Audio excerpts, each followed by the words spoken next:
Good evening, dear sisters and brothers. Welcome to the evening session of Being Heartful Every Day with Swadhyaya. Tonight, we continue our deep dive into the theme of the week, which is moderation. We have understood that moderation is not just about avoiding the extremes, but it's about cultivating an inner balance that leads to a purer and more harmonious life. Tonight, let's explore how moderation is deeply intertwined with nature and why it's the very essence of spirituality as taught by our beloved masters. When we observe the world around us, we see that nature itself embodies the principle of moderation. A river doesn't overflow its bank without reason. A tree grows at its own pace. The seasons change in a balanced cycle. As Babuji says, moderation is a characteristic of nature. This natural balance is what allows life to flourish. Similarly, when we live a life of moderation, we come into harmony with the fundamental rhythm of the universe. This isn't an intellectual exercise, it's a deep resonance. By aligning ourselves with this natural principle, we are in a way returning to our most natural and essential state. It's an effortless conformity with the cosmic flow, a state of profound peace. Babuji has mentioned that moderation is the very essence of spirituality. Why is this so? Spirituality is a journey back to our true self, to the source of all being. The source is a state of absolute balance, stillness, and purity. Every extreme, be it excessive emotion, thought, or action, pulls us away from the central point. It creates agitation and imbalance in our inner system. Therefore, practicing moderation is a direct path to the inner state we seek.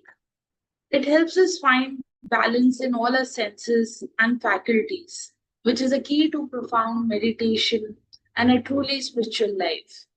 The more we practice moderation, the closer we get to our inner core, which is the very essence of the heartfulness life.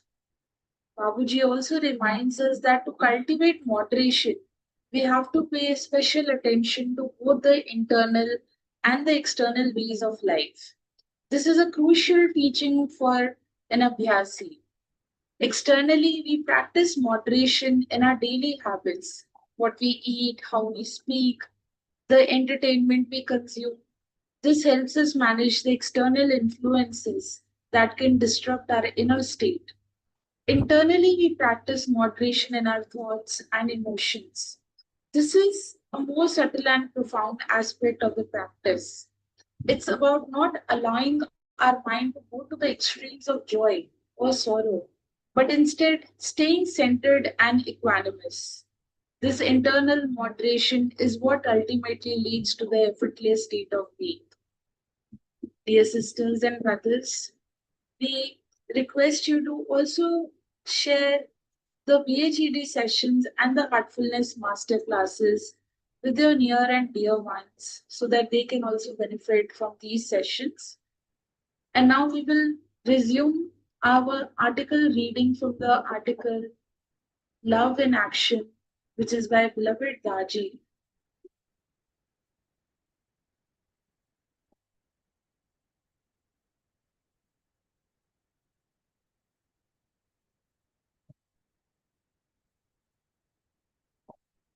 So, what can we practice? The daily heartfulness practices of meditation, cleaning, and prayer. The expansion of consciousness that occurs through these practices is then woven back into daily life, transforming our entire being. Thought, feeling, speech, and behavior are interconnected, and any change in one leads to changes in the others, resulting in transformation in all aspects of our life, creating a holistic transformation. When we master this principle, The application of Vyavahar in our daily life becomes so very natural. Helping any beings in need, whether human or otherwise, is automatic and without ceremony. It is not what we think in terms of charity or good deeds or random acts of kindness or practicing compassion or protecting the environment. It is our fundamental human duty to support and care for others and do whatever is needed for them. It is the natural state why even consider it to be the duty. Hence, there is no need for accolades or appreciation. The ego is not involved. It is like a mother waking during the night to attend to her newborn. Does she see it as a duty or a sacrifice? It is simply what she does. It is natural, one with nature. The result of this transformation is what we become one with nature. When all the impurities are gone, we achieve that original state. It is then that our dealings are in tune with nature. So, what are the aspects of nature that Principle 9 asks us to emulate? Going beyond the senses and becoming sensitive requires at least some commitment to listening, to a conscience about the day to day mundane things. When we have to be reminded of our duties again and again, our consciousness cannot expand. The first is uniformity. For example, be like the sun that shines everywhere without discrimination, and the air that is available for everyone to breathe. The trees give shade to both sinner and saint, and the rose gives fragrance to both rich and poor. Nature does not discriminate. We are from we are all from the same source of existence. Or putting it a bit differently, we are the manifestations of one energy or singularity. The second is diversity. Nature embraces and celebrates diversity. Can you imagine a beautiful woodland with only one type of plant? It is a variety of colors, textures, heights, leaf shapes, and flowers that gives the woods their beauty. Nature manifests herself in diversity, and each expression receives its share according to its capacity and worth.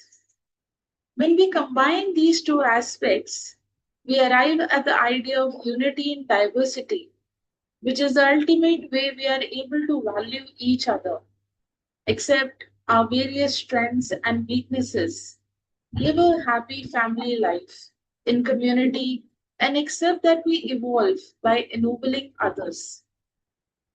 The third aspect is evolution and growth. Nature is continuously evolving. From the primordials, the spark of life was ignited when the first single celled organisms appeared.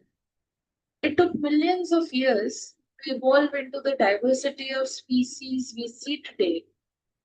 Evolution and growth are primary impulses in nature. Here on Earth, human beings are said to be the pinnacle of evolution right now. While plants and other animals evolve automatically according to nature's plan, we have been gifted with the possibility to evolve consciously. We have been endowed with a level of consciousness to be self aware, and we can expand and transform that consciousness. The process through which we do is meditation. Dear sisters and brothers, we will take the break from the reading. And now let us offer the universal prayer together. All brothers and sisters are being filled with love and devotion, and real faith is growing stronger in them. सभी भाई बहन प्रेम और भक्ति से भरे हैं और उनमें सच्ची श्रद्धा दृढ़ होती जा रही है.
May this universal prayer fosters the spirit of oneness and blankets all of humanity in unity.